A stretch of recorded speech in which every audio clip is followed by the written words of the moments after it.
Today we're going to talk about the very interesting subject of religion. At least I hope you find it interesting. I always do. It's something fascinating to study because it manifests in so many forms in different parts of the world and different cultures and at different times in history and that type of thing. So the first thing we're going, and this is the first part, second part of the chapter here. What we're going to start with is just questioning what is religion and using the sociological definition, which is a social institution that involves shared beliefs, values, and practices related to the supernatural. So, what religion does, in a sense, or in essence, I should say, is it unites believers into a community but in very different ways and beliefs, depending on the culture and depending on the religion. So even within the same, quote, same religions, like Christianity, for example, Catholics go to confession and Protestants do not go to confession. I want to point out one thing while we're talking about Catholics and Protestants that I never fascinated me in class when I started teaching years ago was that many students didn't know that Catholics were Christians. And I always had a kind of a difficult time understanding why Catholicism was the only Christian church for the first, like, almost, well, Orthodox came around, I think it was 800. But, until Luther in, the 1400s, there was no other Christian church. So that was like 1,500 years approximately. So, at any rate, let's get that out of the way. They're all Christians. So, Emile Durkheim, a very great sociologist, had this concept of the sacred and the profane. We think of profane being profanity, but he meant profane is just, it's anything that isn't sacred. Sacred is the exception. Profanity is just the everyday world. So the sacred in his definition is anything that people see as being awe-inspiring, supernatural. Holy would be another word, and not part of the natural world. And profane is just the ordinary and everyday elements of life that are not related to religion, that are separate from religion. Now, we're going to explore religion, religiosity, which is a different thing, and spirituality. So religion is a belief system, but religious expression can vary even within specific religions. So what religiosity means is that the ways that people demonstrate their religious beliefs. And what research shows, time and time again, is that religion and religiosity differ very much greatly. Also from ideal culture and real culture and what people say and what they do and that type of thing. So for an example, 58% of Americans say that religion is, quote, very important in their life, but only 27% attend services once a week or more. So that can't be very important, right? And the definition of spirituality is a personal quest to feel connected by a reality greater than oneself. About 37% of Americans say they're spiritual, but not religious. And within the group of people who identify as being spiritual, but not religious, about 44% pray at least once a day, and over half are absolutely certain there is a God. So thus, conclusion, as your book points out, religious people are spiritual, but spiritual people are not necessarily religious. Okay, religious organizations and major world religions. We're going to go through large categories of religions and how they develop right now. So cults are always the beginning of any new religion. That's how religions begin, as a cult. And today, sociologists, what they are is they're a religious group that is devoted to beliefs and practices that are outside those of the mainstream society.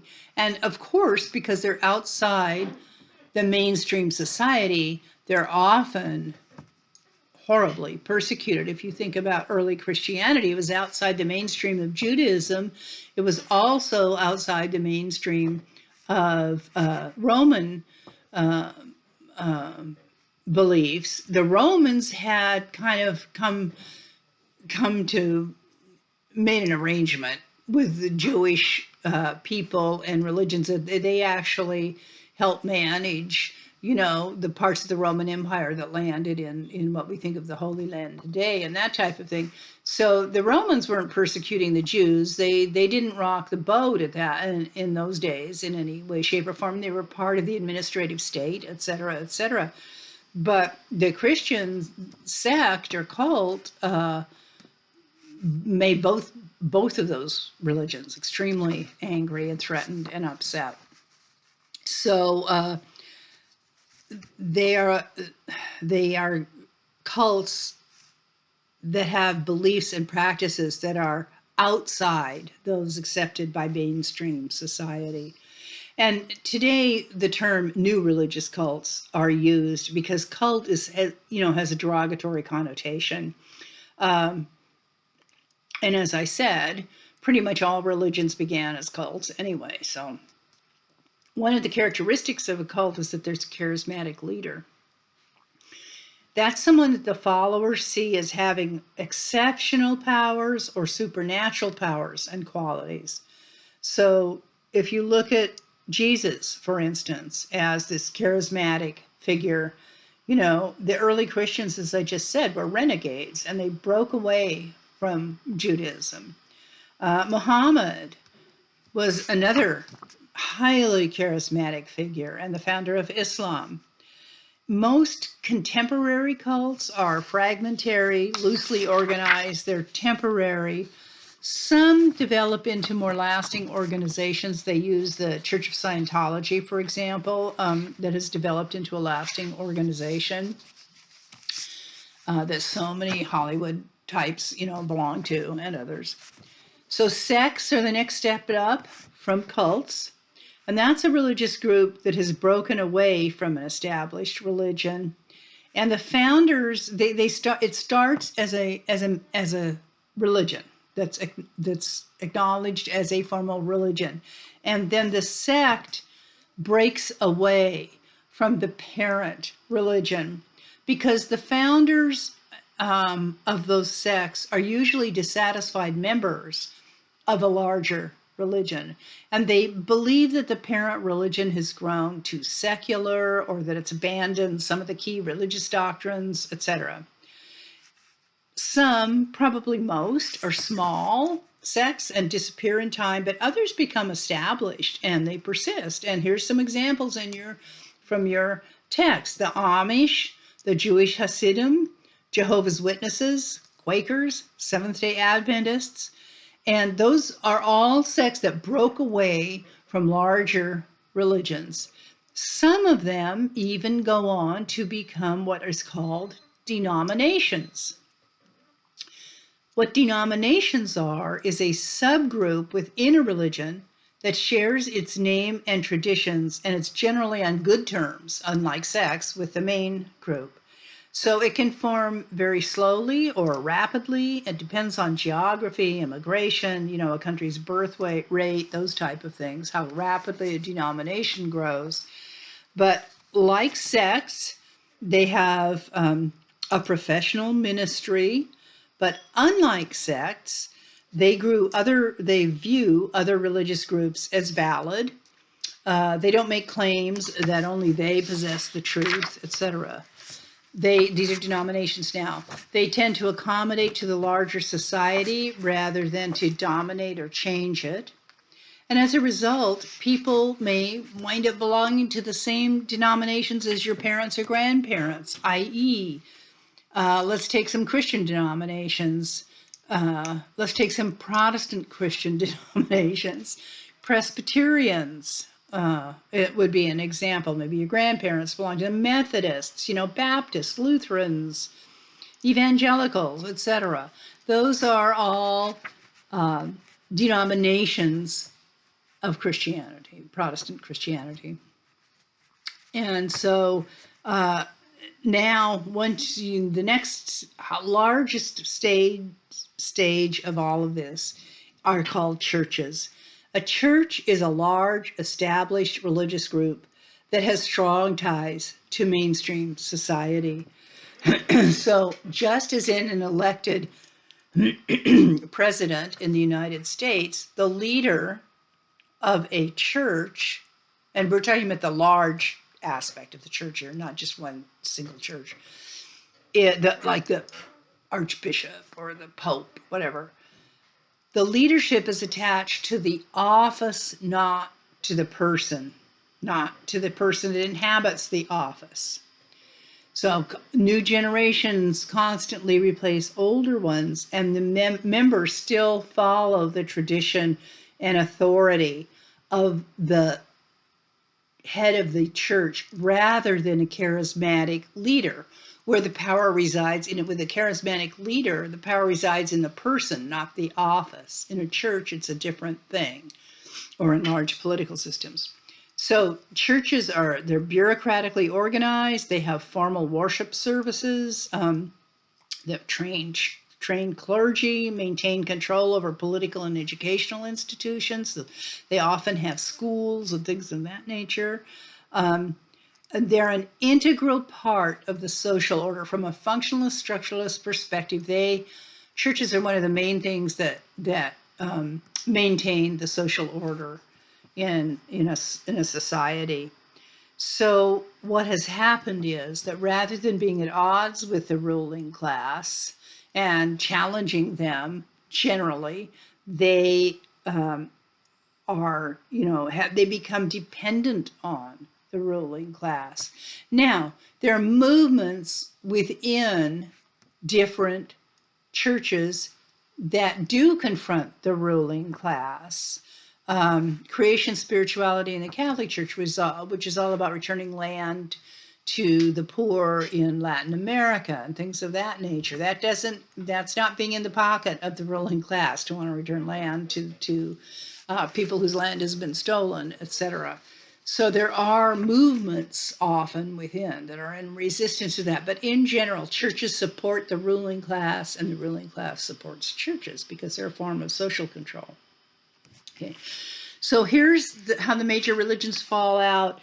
If the world were a village of 100 people, these are accurate numbers. You just have to add millions to them. But if the world were 100 people, a village of 100 people, there would be 32 Christians, 23 Muslims, 16 unaffiliated with any religion, 15 Hindus, 7 Buddhists, 6 folk religion or animists, and 1 that would be other. It would be Jews, Baha'i, Sikhs, Shintoists, etc.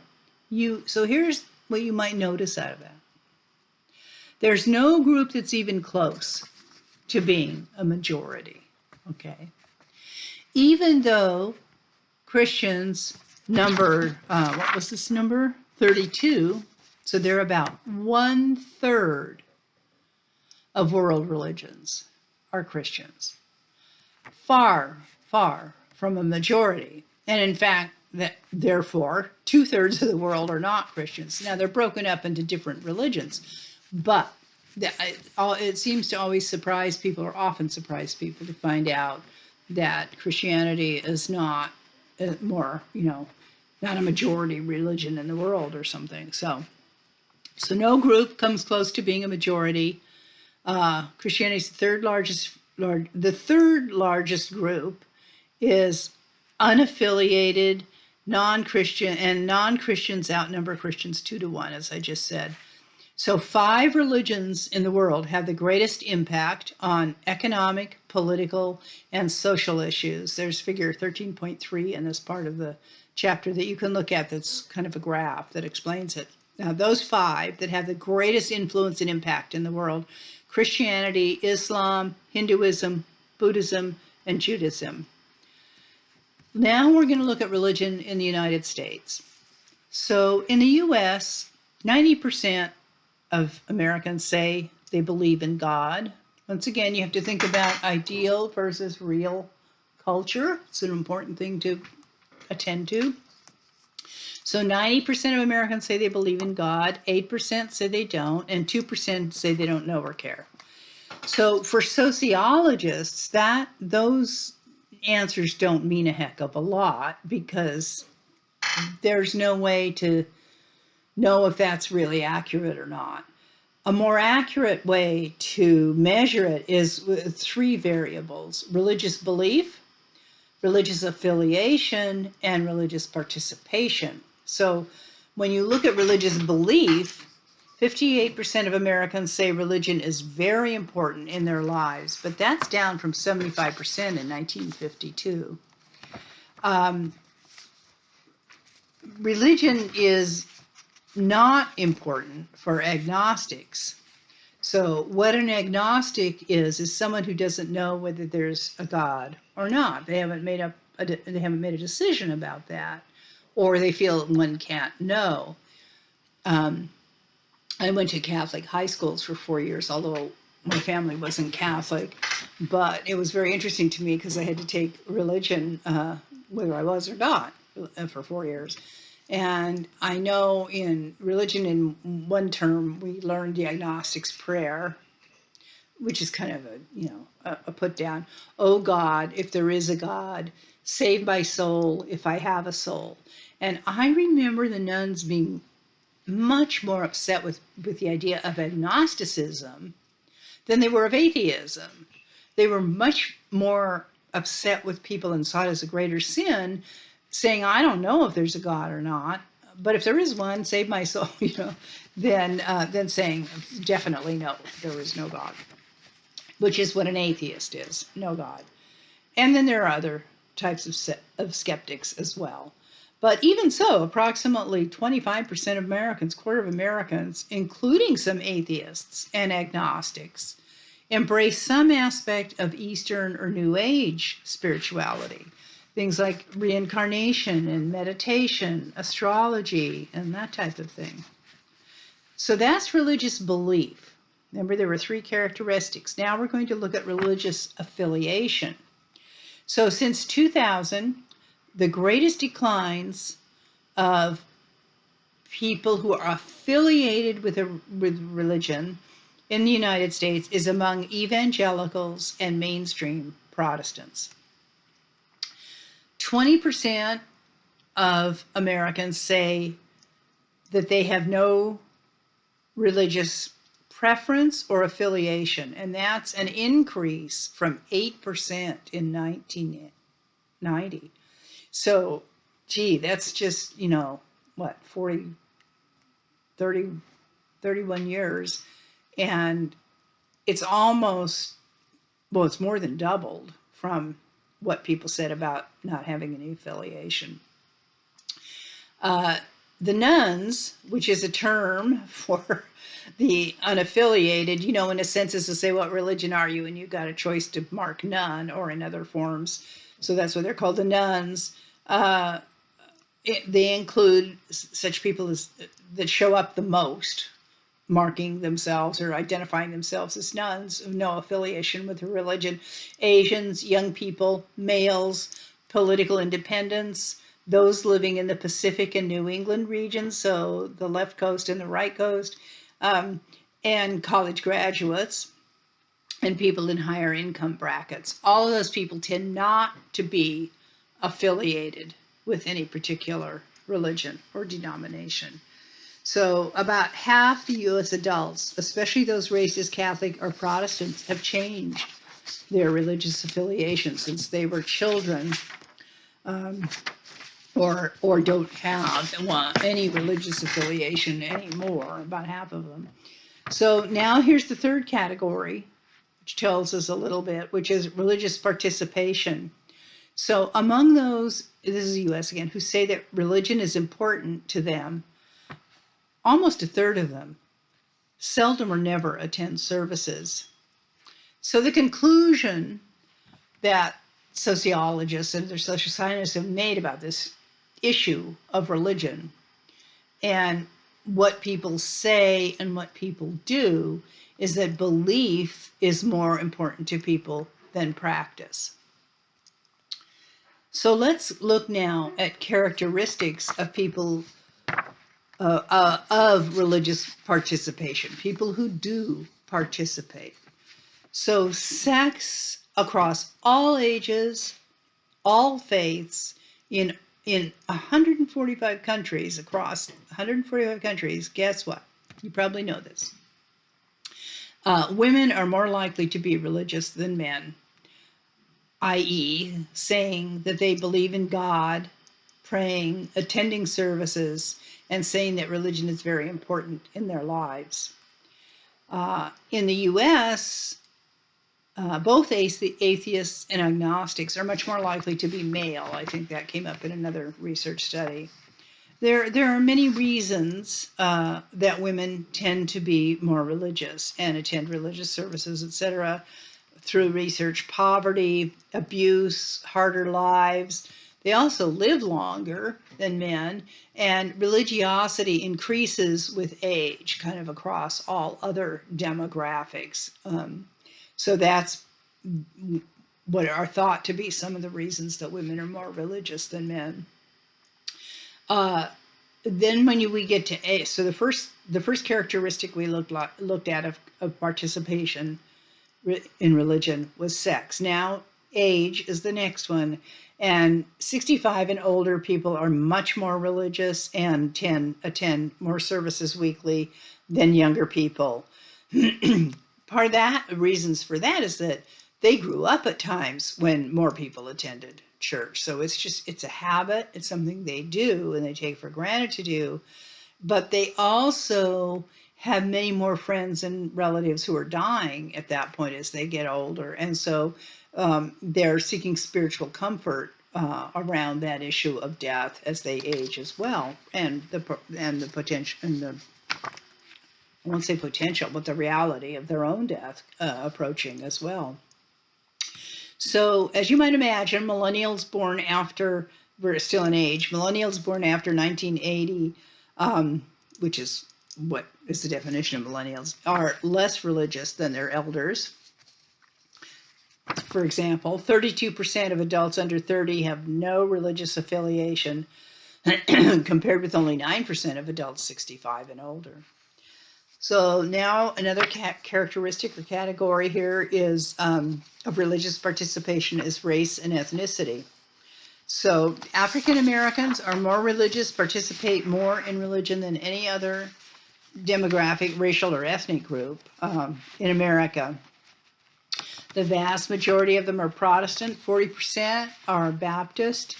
Latinos are next highest, and they are mostly Catholic, but there are also many evangelicals now among Latin American. Evangelical churches have had an enormous push to recruit and proselytize among Latino Catholics and Latinx Catholics, I should say. And so they've moved a lot of people from among that group from Catholicism to evangelical beliefs and practices. And then if you look at Asian Americans, they're the most diverse group. 42% are Christian, 26% are unaffiliated, 24% are Hindu or Buddhist, and then 7% are Muslim or Sikh.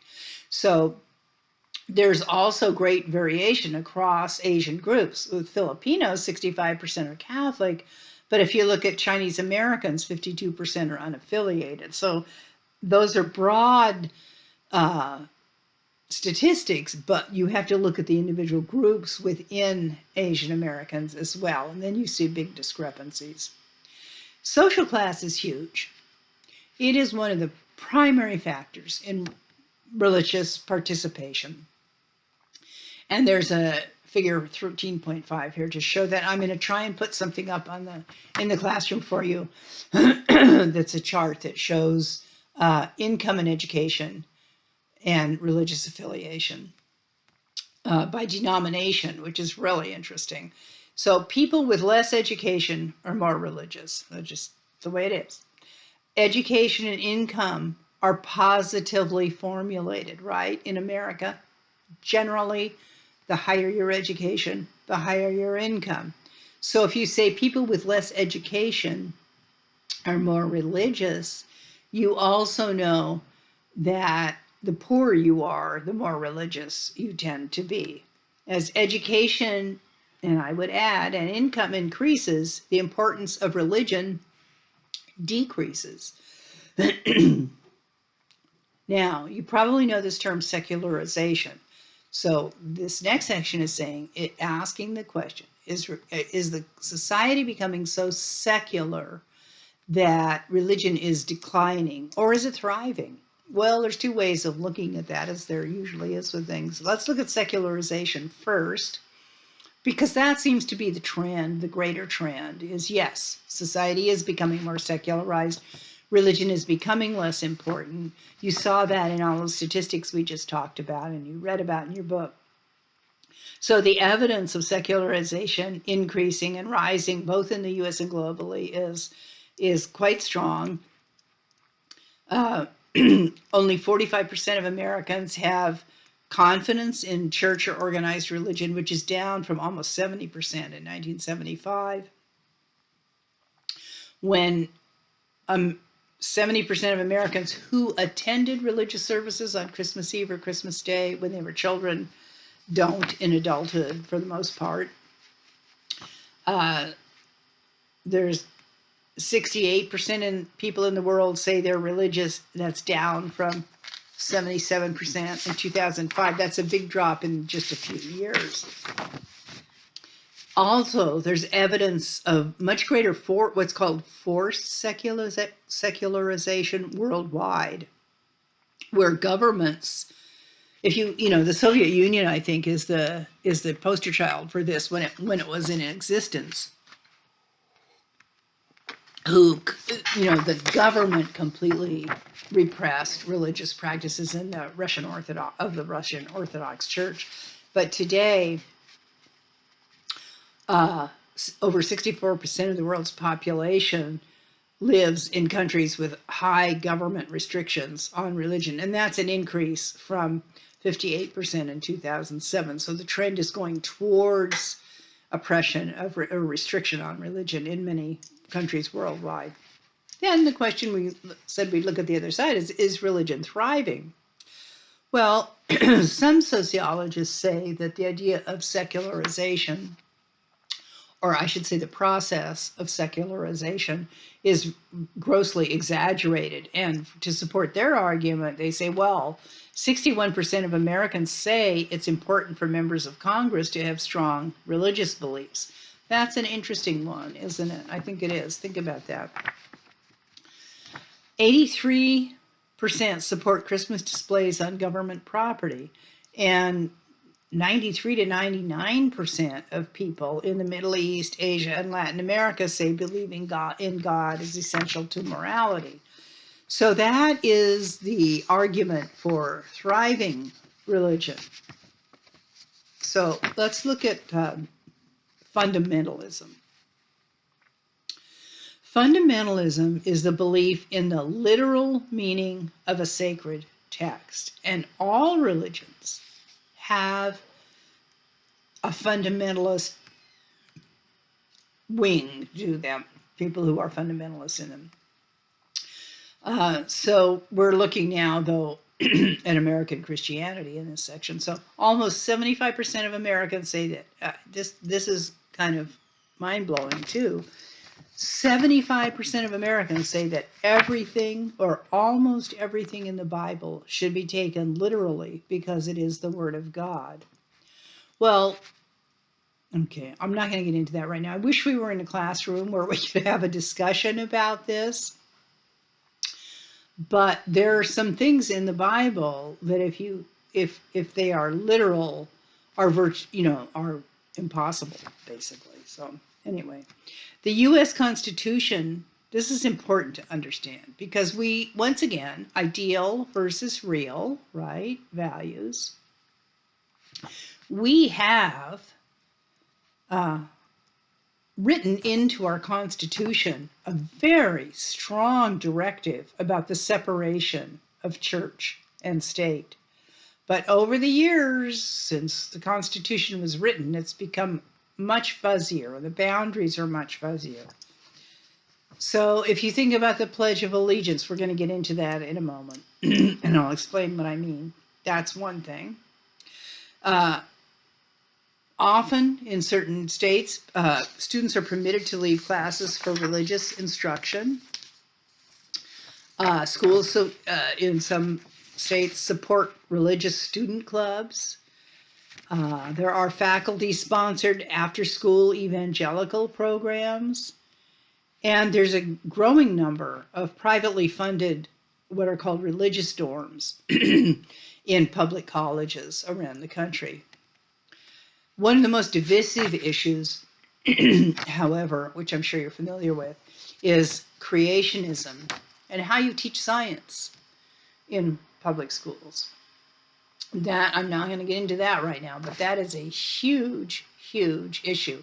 And many states, particularly southern and very conservative states, have banned the teaching of evolution and origins of the planet and a variety of other things in preference to teaching creationism. And so all of that is an example of the prevalence of what's called a civil religion, sometimes called secular religion, which is integrating religious beliefs into secular life. So let's talk about the Pledge of Allegiance. The Pledge of Allegiance, the original Pledge of Allegiance, was written in 1892. There was no "under God" phrase in the original Pledge of Allegiance. So when you hear people saying that they want to remove that terminology from the Pledge of Allegiance, the people who want to do that only want to go back to the original Pledge of Allegiance that was written in 1892 that school students said for generations until, guess when, 1954, during the Cold War with Russia. Russians were our enemy, Cold War, and they were atheists. They were out front atheists, right? But America was the good country that was in God's favor. And so to further emphasize that in the socialization of American citizens, starting as young children in public school, the term "under God" was inserted into the Pledge of Allegiance, 1954. Okay. Then we have "In God We Trust" our money. We have a National Day of Prayer. We have religious people doing opening prayers for the Senate and the House. During the impeachment last week, they had prayers before that. So yes, it's a secular religion. And from a functionalist perspective, religion serves many, many, many purposes, as you might imagine. They view it as what's called the social glue. And the purposes it serves is a sense of belonging and identity. It provides emotional comfort to people. It gives people a sense of well-being often. It provides social services. Churches give away food and clothing and other kinds of support. And it's also a form of social control because you go and you learn the rules of behavior, etc., etc. But interestingly, religion can also support social change. For the most part, all those other things it did were kind of keeping people together and, forming social control and, believing the same things and all that. But radical social change has come out of religious figures. Gandhi, Martin Luther King. In 2011, the Presbyterians were the first church to ordain gay people. So it also can be remember I talked about creation spirituality in the Catholic Church, a very a movement for the poor, etc. So the other thing from a functionalist perspective that it does is a sociologist named Max Weber came up with this idea, which is the Protestant ethic, also known as the Protestant work ethic, right? I'm sure you've heard that. And so the Protestant ethic is the belief that hard work, diligence, self-denial, frugality, and economic success will lead to salvation in the afterlife. This is really an interesting concept. It's kind of the basis of capitalism, according to Max Weber.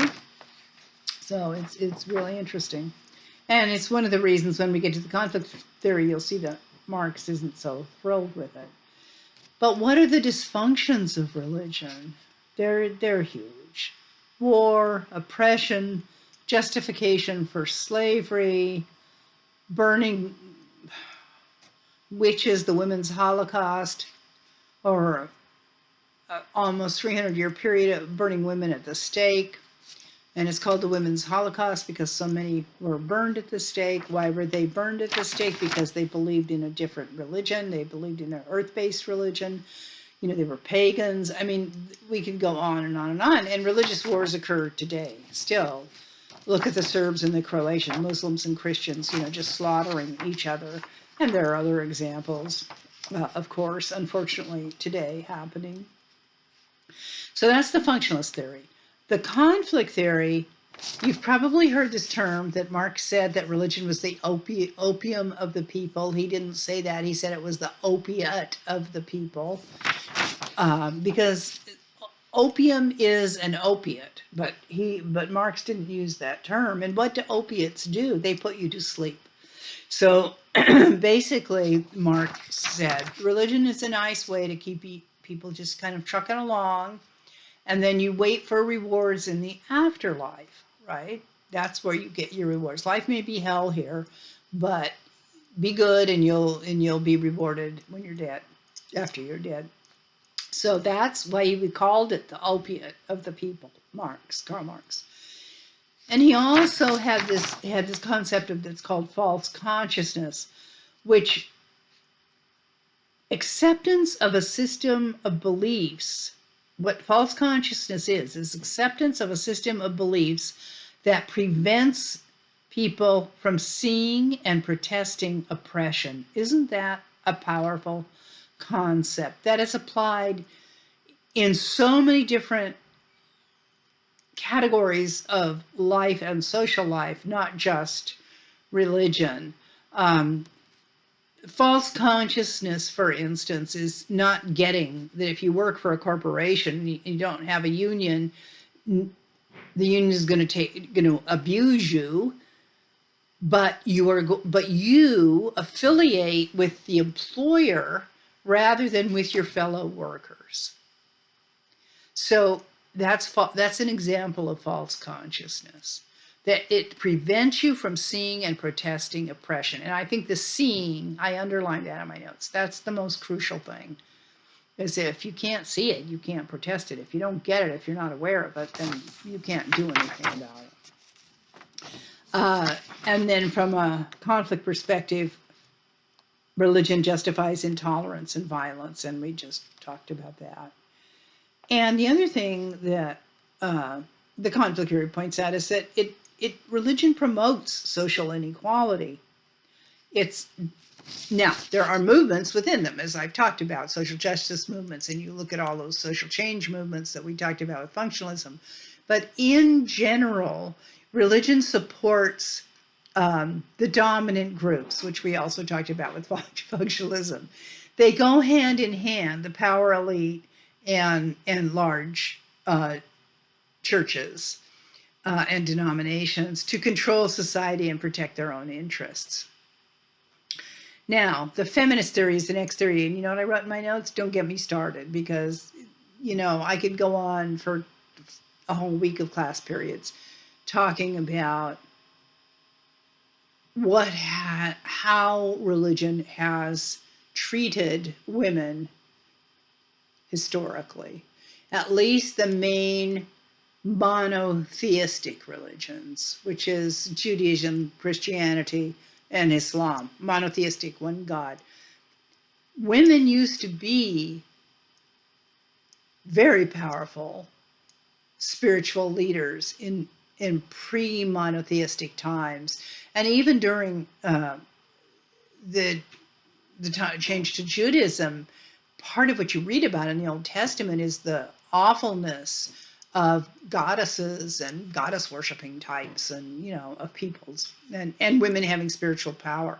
And in the early Christian church, that was one of the radical things about the early Christian church, was that women could preach, women could lead, but that got stamped out very quickly. So in general, most religions tend to oppress women. They see them as one step down. They don't have leadership roles in religion for the most part. Now, the Anglican Church in America, the Presbyterian Church, many of those things are changing. Reformed Judaism now has female rabbis. It's changing slowly, but globally and in general, and even still in the US, it's not great for women. The symbolic interactionist perspective is that, of course, it would be with them, the religion is socially constructed, which it is. You can look at all the different ways that religion is constructed and thought about, and that type of thing, the models. And so, yes, it is very much socially constructed, and it's very, very, very powerful because it deals with language and with symbols, two extremely powerful things. Think about the crescent for Muslims, the cross for Protestants, the crucifix for Catholics, the Star of David for Jews. You see those symbols and you know immediately what they are and what they mean and who belongs to them and all that sort of thing. And then rituals are huge, right? Rituals reinforce the religion, so that, depending on what religion you grew up in, and certainly some have much more, in terms of Christian religions, Catholicism has the most rituals and the most powerful ones. And many people convert who are Protestants to Catholicism, particularly because of that, because you really get a sense of a different reality of being in the sacred when there's incense and candles. And of course, they don't do as much of that anymore. Investments that are very beautiful, and stained glass windows and all of that. So from a symbolic interactionist perspective, those are powerful things that attract people and that keep people in religions, and they give meaning to people's lives. Okay, we're through with that, and I will see you next week.